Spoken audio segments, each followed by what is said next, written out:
Mga Karaytos One, welcome back to my YouTube channel. Sa mga hindi pa nakapag-subscribe, subscribe na po kayo para updated kayo sa mga latest upload.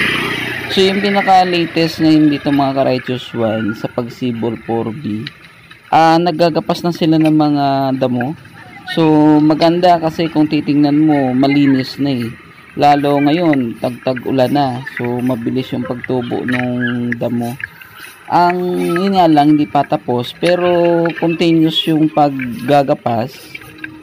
So magandang sinyalis yan para maganda tingnan yung subdivision, kasi pag madumi yung subdivision ang hirap eh, lalo pag puno ng mga ng damo yung paligid.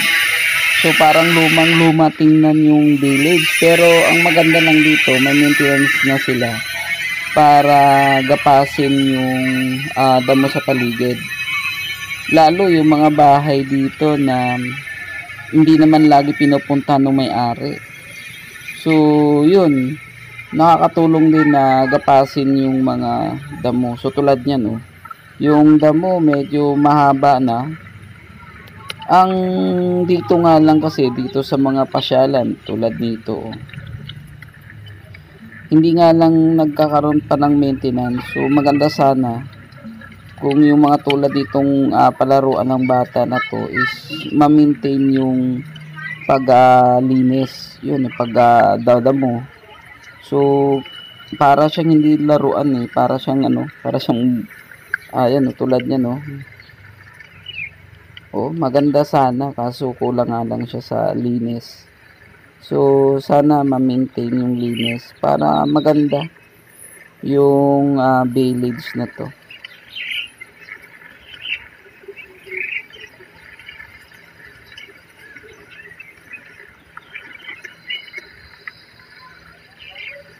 So maganda dito, peaceful na peaceful So pag gusto mo ng tahimik na lugar, masarap dito.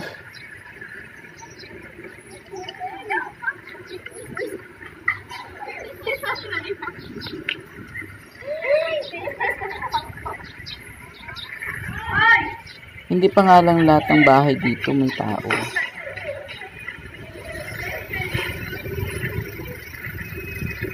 Pero yung iba dito nakapag-renovate na. So yung iba naman wala pa.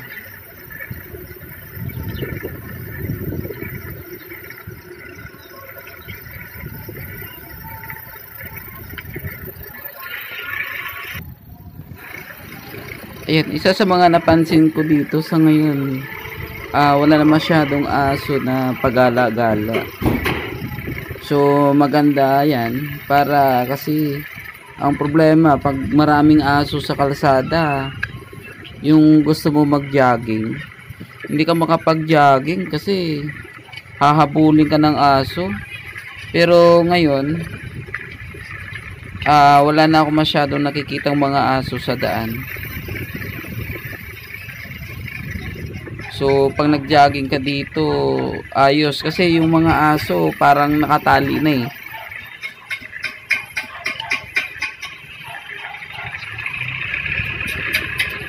So pag dumadaan ka, tatahol-tahol na lang. Pero at least kagandahan naman dun, hindi ka niya hahabulin. Yan, hanggang tahol na lang, pero at least nakatali na.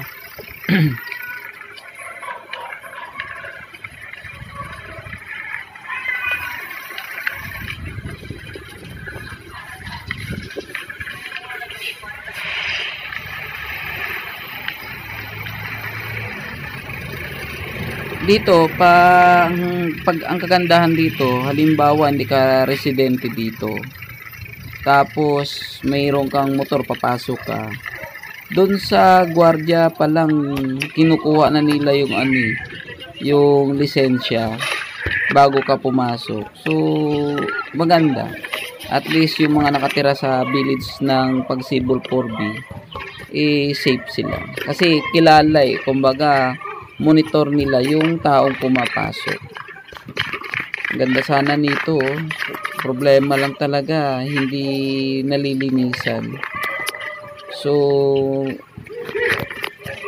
yung court may pintura na, ang kulang na lang yung linis ng pinaka ground para masasabi mo talaga na maganda yung area na to.